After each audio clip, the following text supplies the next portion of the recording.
అందరికీ నమస్కారం అండి ఫ్రెండ్స్. మనకి ఇప్పుడిప్పుడే మరొక ముఖ్యమైన అప్డేట్ అయితే రావడం జరిగిందండి. అదేమిటంటే ఏపీలో ఉద్యోగులకు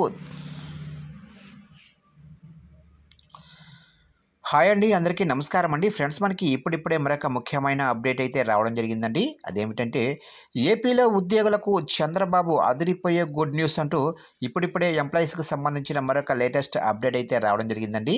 అయితే ఇందుకు సంబంధించిన పూర్తి వివరాలు అయితే మన వీడియోలో తెలుసుకుందామండి. అంటే ఏపీలో ఉద్యోగులకు నారా చంద్రబాబు నాయుడు గారు ఏం చెప్పారు ఏంటి అనేది మన వీడియోలో క్లారిటీగా తెలుసుకుందామండి. వీడియో మాత్రం స్కిప్ చేయకుండా చూడండి ఫ్రెండ్స్, అప్పుడే మనకి పూర్తి సమాచారం అయితే తెలుస్తుంది. ఇక లేట్ చేయకుండా వివరాల్లోకి వెళ్ళిపోదాము.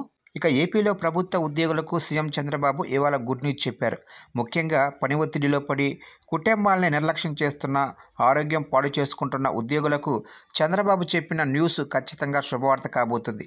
రాష్ట్రంలో ఉద్యోగులు సాయంత్రం 6 గంటల తర్వాత ఆఫీసు వదిలి ఇళ్లకు వెళ్ళిపోవాలని సీఎం చంద్రబాబు ఇవాళ సలహా ఇచ్చారు. రాజ్యాంగ దినోత్సవం సందర్భంగా చంద్రబాబు ఉద్యోగులకు ఈ బంపర్ ఆఫర్ ప్రకటించారు. ఇక రాష్ట్రంలో ఉద్యోగులంతా స్మార్ట్ వర్క్ చేయాలని సీఎం చంద్రబాబు పిలుపునిచ్చారు. ముఖ్యంగా సాయంత్రం 6 గంటల తర్వాత ఆఫీసులో ఉండవద్దని వారికి సూచించారు. అలాగే తాను కూడా 6 గంటలకే సచివాలయం నుంచి వెళ్ళిపోతానని వారికి తెలిపారు.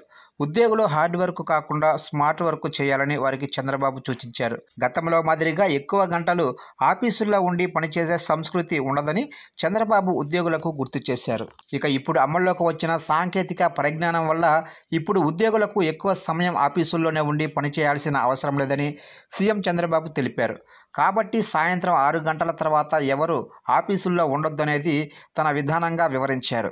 రాష్ట్రంలో సచివాలయ ఉద్యోగులతో పాటు ఏ శాఖలో పనిచేసే ప్రభుత్వ ఉద్యోగులైనా ఎక్కువ గంటలు కష్టపడాల్సిన పని లేదన్నారు. అలాగే స్మార్ట్ వర్క్ ద్వారా మంచి ఫలితాలు సాధించవచ్చని కూడా ఉద్యోగులకు సూచించారు. గతంలో ఉద్యోగుల వ్యతిరేకంగా పేరు తెచ్చుకొని అధికారం కోల్పోయిన చంద్రబాబు ఈసారి మాత్రం జాగ్రత్తలు తీసుకుంటున్నారు.